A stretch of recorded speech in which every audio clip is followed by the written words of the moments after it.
Hello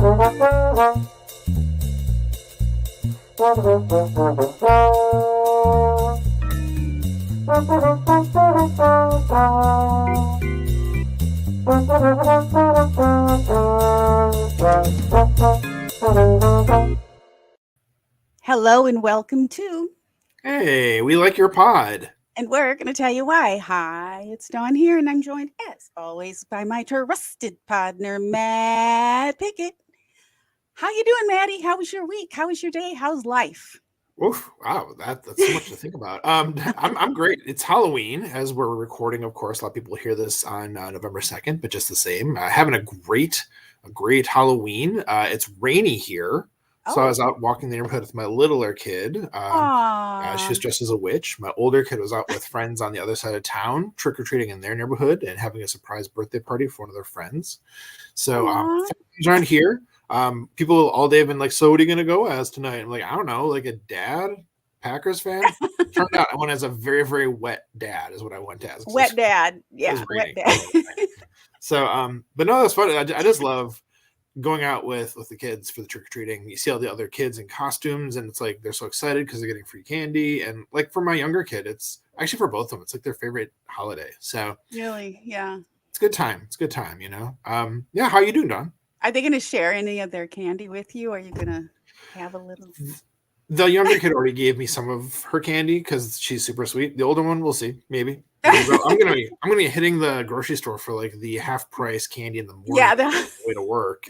Stock up for my work candy stash. Yeah, your work drawer, your drawer of candy, right? Yes. Yeah, so it's gonna ration me all the way until probably June. Usually is how that works. Like 2 bags. Eat like a piece or two a week, basically, and then by the time June comes, that's when it runs out. So yes. Oh, how can you eat a piece? See, that's why I don't buy candy or anything like that because I can't just eat 2 pieces. It's like, well, I'll just have this for breakfast, lunch, and dinner for the next few days, and I'm done. I don't have to. That's what it's like growing up too with Halloween candy. I'd still have it like well past Easter. My mom would be like, well, how do you still have candy left? I'm like, just going through it slowly. Wow. Saving it, just rationing it out, you know. Speaking of that, I broke a tooth and have to have a tooth pulled out. But it has nothing to do with candy. And I never did have a lot of cavities or anything. In fact, my whole life, you're not late. We just started. Hello, Iowa Joe, True North.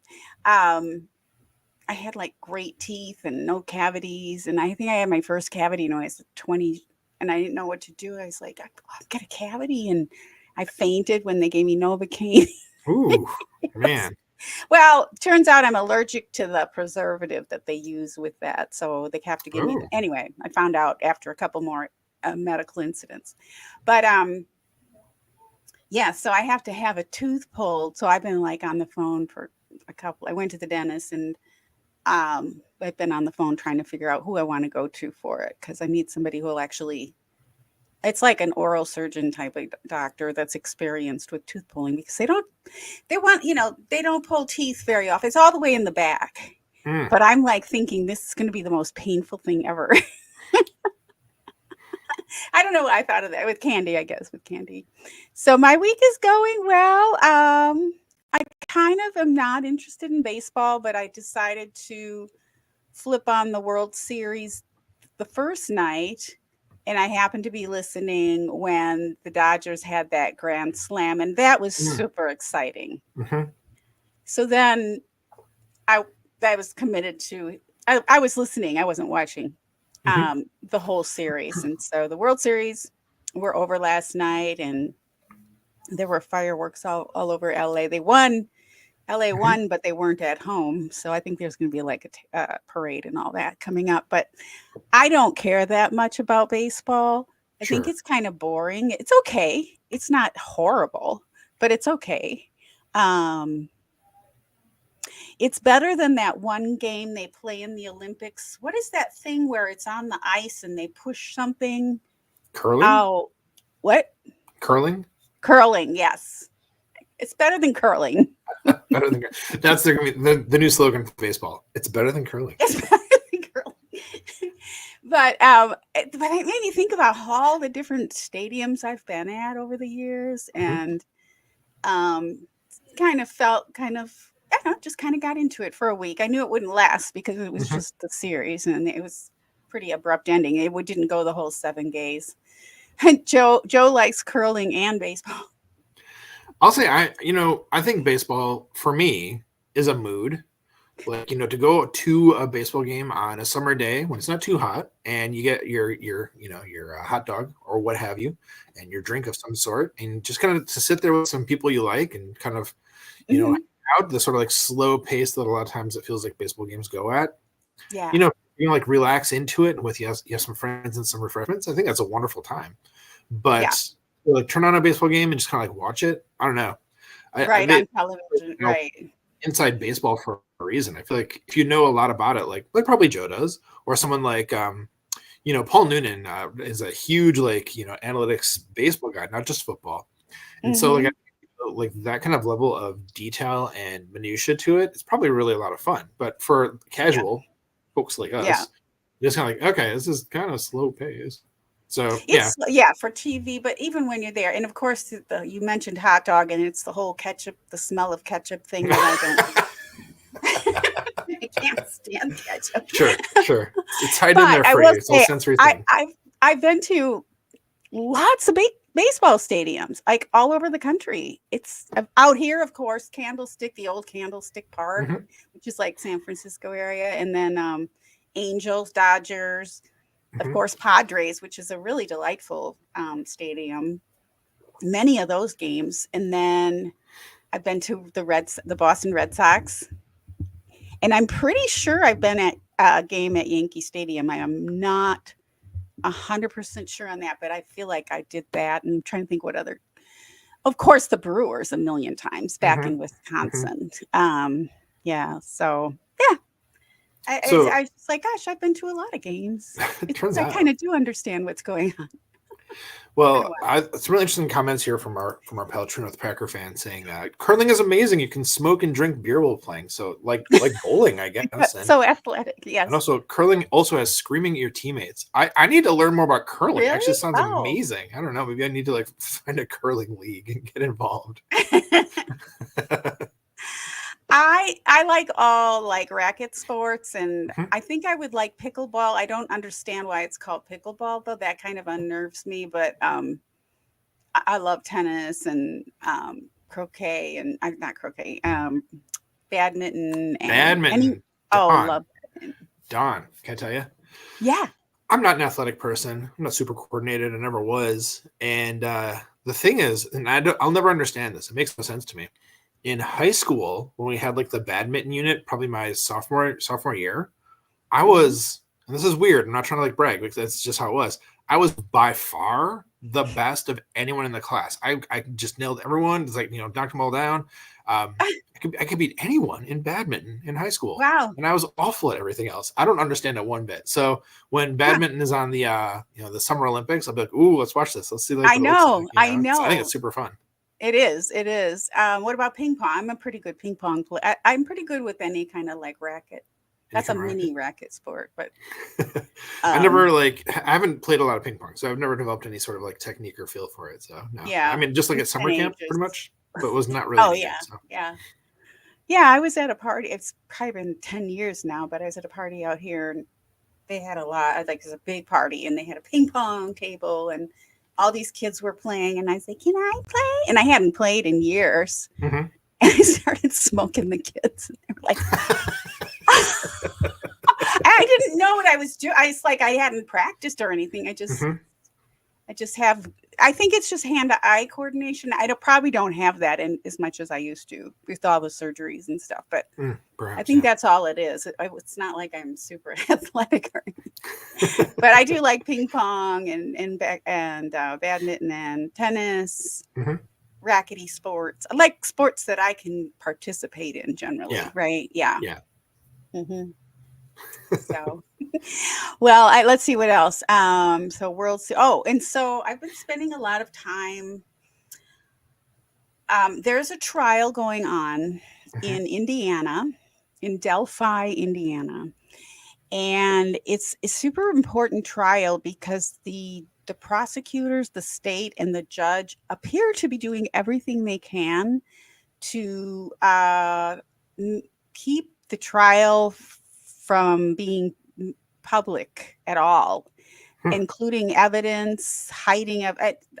There's all kinds of what appears to be some really dirty business going on there. We're even federales there watching the trial yesterday. They've got no cameras in there. Anyone who's in the courtroom as an observer is not allowed to have their phone. They don't want it recorded, of course.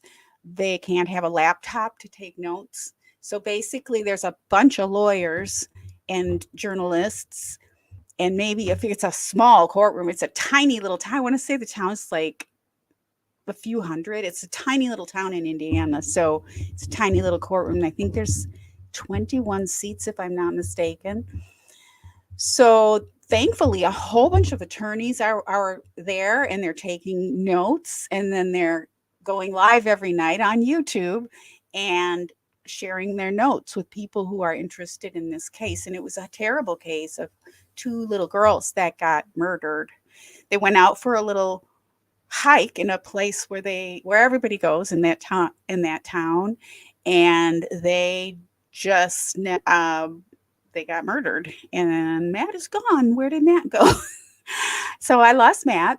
Anywho, so I've been watching the coverage of the Delphi trial, and I just the more I'm hearing what the attorneys say, the more people I think should pay attention to what's going on there, because it's a travesty of justice. And I won't get into it, but that's been my week. Let's see, what else have I been doing? Yes, Matt's trying to get back on. No worries. I think I mentioned that. I didn't mention this. You know, Bonnie's the person who is responsible for turning me into a Green Bay Packer fan about 10 years ago. She's ecstatic about the Dodgers winning. But here's the thing. She got bit by her cat. Yep. Iowa Joe. It's not my cat who's trying to kill me. It's Bonnie's cat who's really literally trying to kill her. She's been bitten by that cat so many times. Back to the hospital today. So I was a little worried about Bonnie. And other than that, let's see, working on getting my tooth fixed. Oh, there was something else super. Oh, yes. I signed up for a 30-day fitness challenge. I'm really out of shape. I'm on day 3 and I can hardly walk.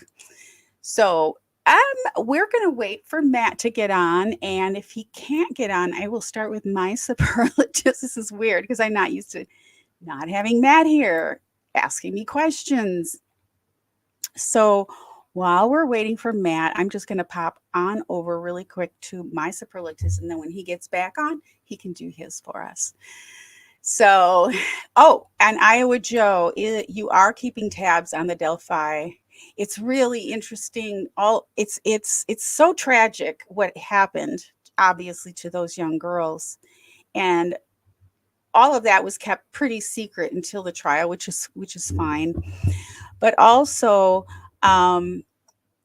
the person who was 5 years after the crime was finally charged with the murders of these girls might very well not be the right guy. And he's been treated so poorly. Instead of waiting in jail for his trial like any normal defendant would, he was sent to prison, and he was held in solitary confinement, the whole, with the worst of the worst treatment that you can imagine that is offered for prisoners. And he was never even convicted. So he was in prison for, I think, 13 months and ostensibly lost his mind, and they wanted a confession. So he gave them a confession. It was just, so the circumstances surrounding his confession and whether it's even real has yet to be seen. And the defense will be starting their case in chief, I think tomorrow. Yeah, tomorrow. So we'll get maybe some ideas on what they're going to say about that. But it's just a horrifying glimpse of how prisoners are treated. And he's not even a prisoner. He's not even a convicted person. He's just supposedly innocent until proven guilty, and they've ruined his life, whether he's guilty or not. And so this trial has so many different facets to it, but all of them are important. And the folks in Delphi, working for the legal team for the state, are doing everything they can to keep all of this information away from the public. But they haven't been successful because, like I said, there are a lot of attorneys and press there witnessing the trial. And Joe says, I saw a video last night where they said the defendant's name was mistakenly wrote off as being cleared. It wasn't mistaken. He was cleared, and it was filed away.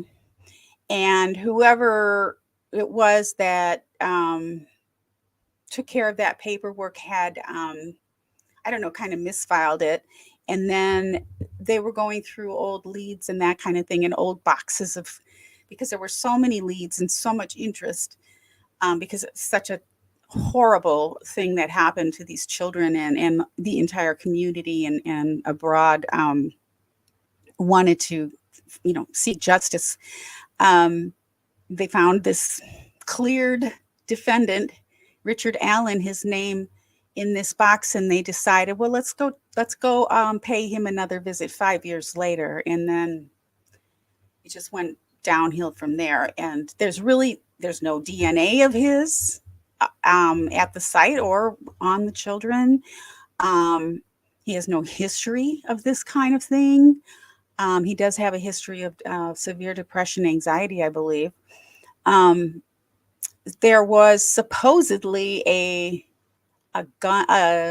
bullet casing. I'm not sure if a casing, but there wasn't. The children weren't shot, but they're saying that belongs to his gun, and that's kind of uncertain. And if it does, maybe it was a plant, because again, this is many years later. So it's just really a mystery, and super sad, because whether he did it or not, boy, no one should be treated the way he's been treated in that prison. And he shouldn't even be in a prison. And it's that judge who hopefully will be held accountable for this. But this man's life is really pretty rough.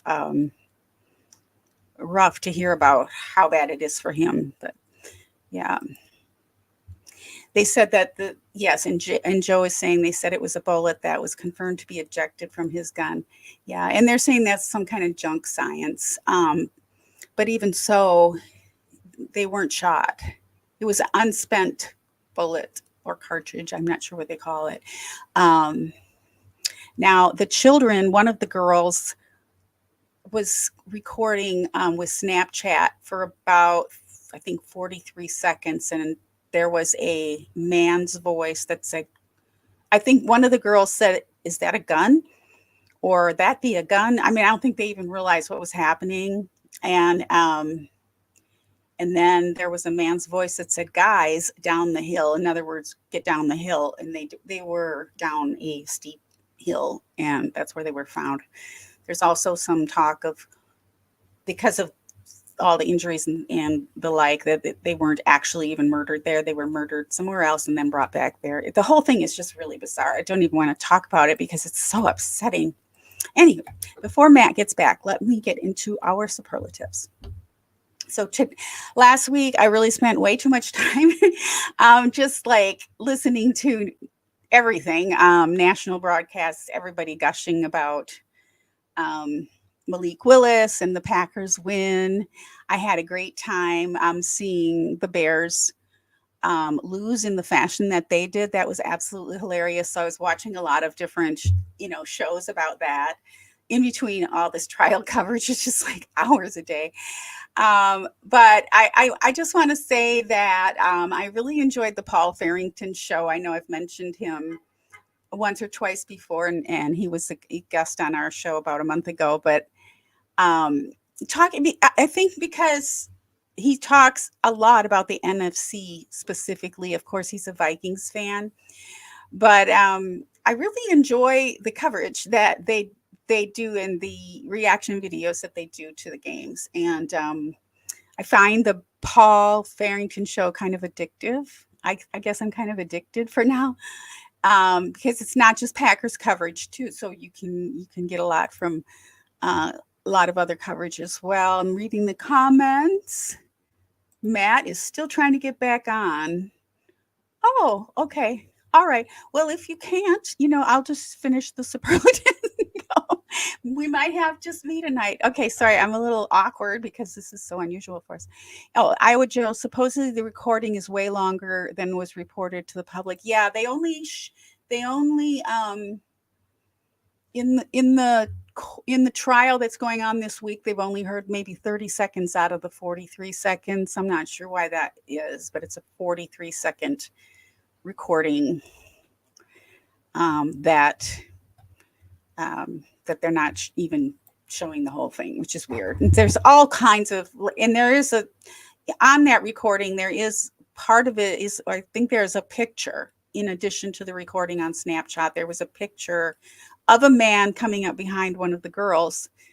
One of the girls was taking a picture and one of the other girls was walking toward her. Didn't look like they were afraid or anything at that point, but there was a man, they're calling him Bridge Guy. And they're claiming that they cannot calculate how tall that man is from this photograph. Now, you certainly could. And because the man that they have charged with this, whose life is ruined and who's been in solitary confinement in the hole in prison for 13 months, is 5'4".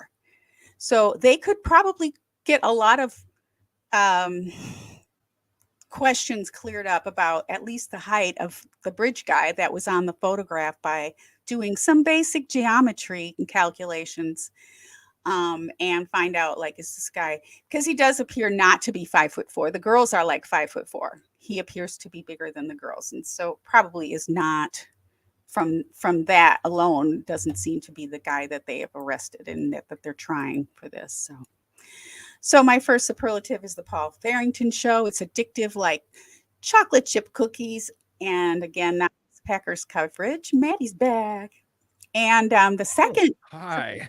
I have is So frustrating. School. I love the QB School, but this week it was super great because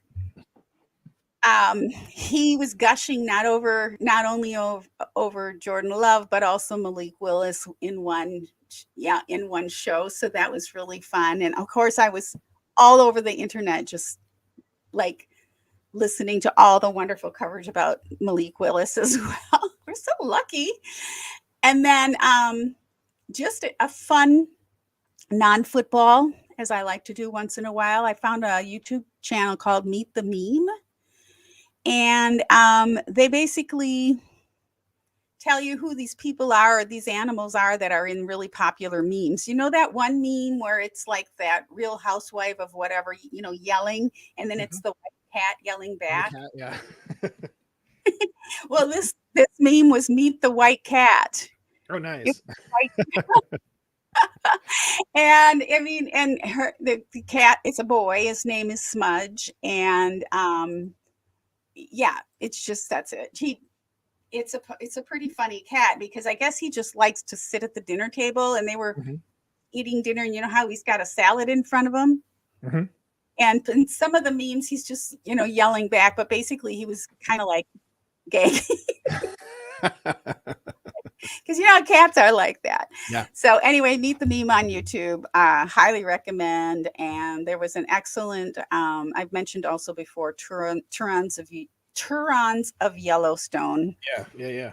Tourist/morons. And they had an excellent video on Instagram this week that I sent to Matt. But so those are my superlatives, Maddie. What do you got?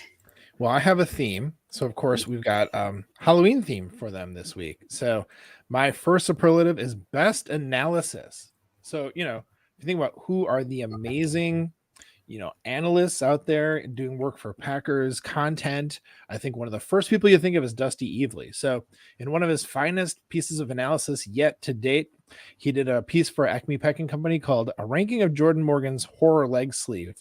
So looking at the different tattoos on Jordan Morgan's leg, like tattoo sleeve, there's 12 different characters that he identified. And so he ranked them 1 through 12. I'm pretty sure it's 12, if I remember correctly. And talking about a synopsis for each one and his feelings about each of those characters and kind of going into what the movies are like. So it was we all know Dusty's like a big horror guy.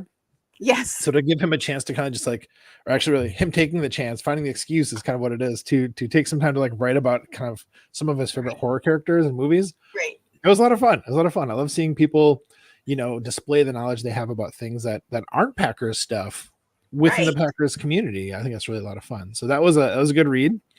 Very good Halloween themed read. Did you happen to see that one? I did not.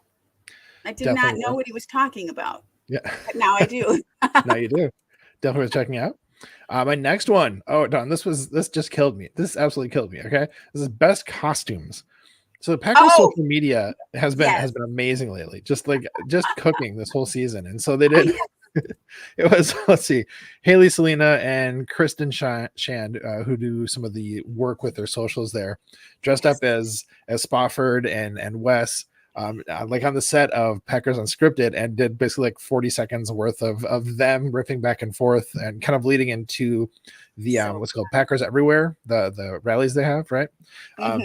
And like this first of all, the costumes are hilarious, but like they were doing some of the mannerisms that both of them have, and kind of like do the same sorts of cadences and stuff like that. It was very funny. It was so great. I loved that. I had a feeling you might pick that, so I left it for you. Appreciate that. Yeah. That was... but wait, that's a double because we both really picked it. Yeah. That was so good. And I don't know if you were able to listen to their Unscripted. I think it was today. They kind of talked about Mike and Wes talked about it a little bit. And you haven't gotten to that. It's not to my cue. Yeah, because they didn't know. They didn't know it was going on. And yeah, it's kind of cute. I got the impression they didn't know based on like how Wes reacted to it on Twitter. I had a feeling that it was a surprise to him, and it was very well executed. Yes. So my third Halloween themed superlative, most creative. This is going to Zach Cruz, who of course writes for Packernet, and the article was, "These players have been scary good for the Packers in 2024." And it's like, okay, that's fun or whatever. But then you start reading it. He really committed to the bit and talking about like using kind of just the whole like metaphor of like the Halloween and the scary stuff, and talking about several of the best players. Like it's one thing to be like, oh, let's just kind of like, throw the name of the title. No, he like threw out the whole entire thing. And so it wasn't just good analysis, because of course it was, because Zach's real good like that. But it's also like just really like, look, I can't say better than committing to the bit. That's what it was. And super well executed. So really a lot of respect for that, really carried it through. So a really fun read for that. I didn't read that. And I will tell you on Dusty's about Jordan Morgan's sleeve, I sort of just like blanked out what that even would have meant. So, if it's a tattoo sleeve, that might have been more clear. It's true.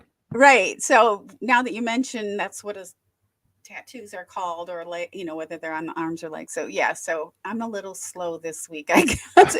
And the same goes for Zach Cruz. It's just, I didn't even think about scary good being, because I don't do the Halloween thing, and it's like, oh, okay. Gotcha. That could be interesting. So does he do it with like characters or characters from movies? Yeah, because basically Dusty found like 12 different characters on the set of tattoos on Jordan Morgan's leg. God! So yeah, like a little write up on each one of them, and like the movies. Okay. Now I'm with you. Okay, sorry. Very fun stuff. Took the old lady a minute to catch up here. But you're here now. There we go. I'm here now just in time to say goodnight. Yeah. So Maddie, those are great superlatives, and I love that. I love that very much. And I'm so glad you're back. True North said Matt chose trick not treat, and some kids pulled his internet cable. Youths. Darn youths. Yes. Well, what are you just how are you feeling about this coming game? Yeah, I was gonna ask you before. I don't know, Don. I don't know. I mean, like any team could beat any team, any given Sunday, as we say. So I'm not going to say like we can't win. I think the Lions and the Packers are two of the best teams in the entire league, and definitely in the NFC right now. So it's definitely like, battle of the Colossuses, Colostomies. I don't know. So should be a heck of a game. One of the things that our friend Aaron was saying on Last Call Lambeau this week was like, she thinks it's going to be like one team is just going to like run away with it. It's not going to be like a, back and forth, slugfest. She thinks one team's like is just going to somehow like stumble and the other team's just going to blast ahead, and she doesn't know which way it's going to go.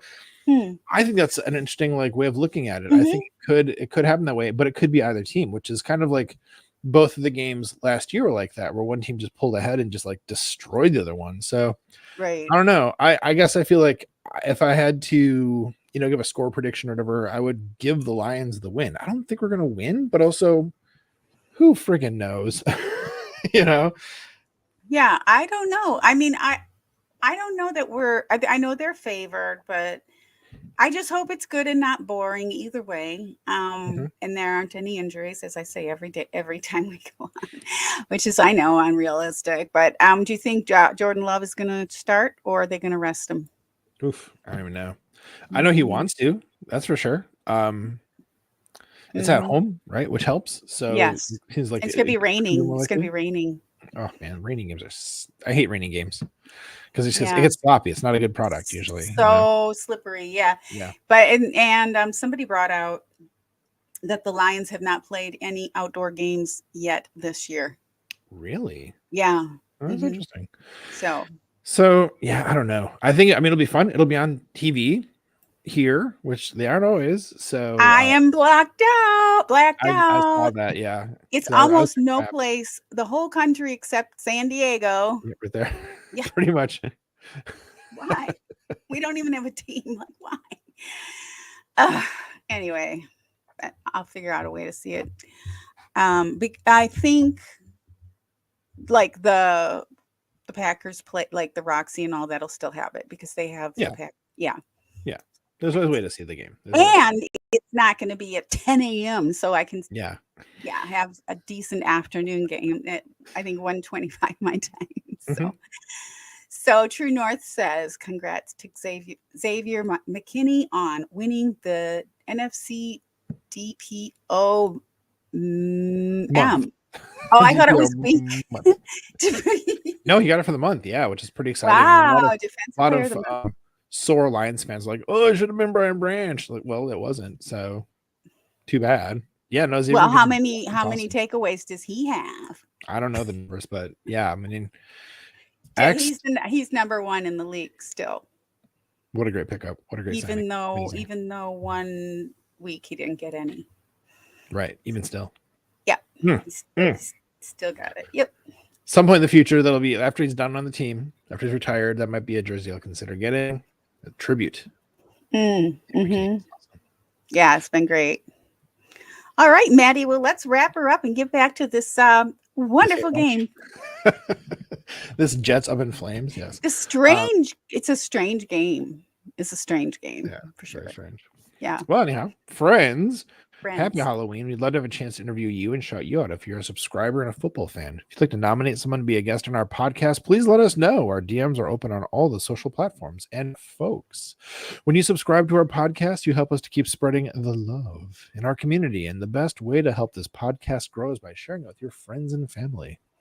Yes, Maddie, that's right. Because we love you. We're so glad to know you, to be fans of you, and have the luxury of being fans of the most storied team in the NFL. We appreciate your support, your subscriptions, and sharing our pod. And we look forward to seeing you next week on Hey, we like your pod.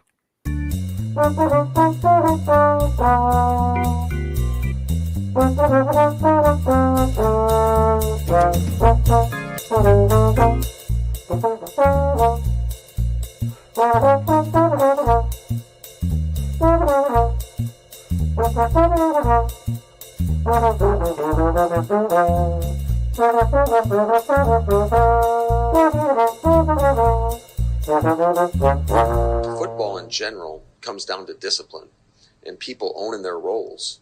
And when you aren't disciplined or you go outside the scheme, bad stuff happens.